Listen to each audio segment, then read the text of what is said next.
Que fai a alcaldesa en portada da web dunha consultora? É posible que máis de 120.000 euros en contratos municipais teñan algo que ver?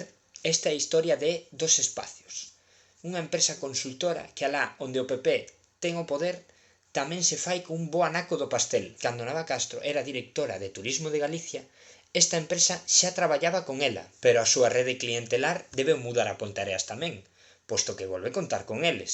Esta vez cun contrato de comunicación de preto de 100.000 euros ao ano. Todo casualidade, un feito aillado. Ou non, é que esta consultora tamén está facturando ao Concello por conceptos tan variados como asistencia técnica para os fondos EDUSI, desplazamentos por Madrid e incluso servicios de catering.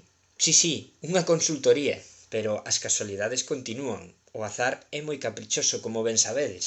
PEC denunciou o uso abusivo de contratos menores, eses que se asignan a dedo se non pasan os 18.000 euros. E que casualidade que ao Concello asigna un contrato por 17.968 euros a Dos Espacios por un plan estratégico digital. Que ben afinan as cifras, non si? E a cousa sigue. Asignáronlle 2 contratos máis para impartir formación sobre o proxecto EDUSI. Ten agora algo máis de sentido isto? Todo isto debería facernos reflexionar. Decenas de miles de euros de fondos públicos rematan nuns poucos petos privados. As boas prácticas son posibles e necesarias para unha Ponteareas transparente e xusta,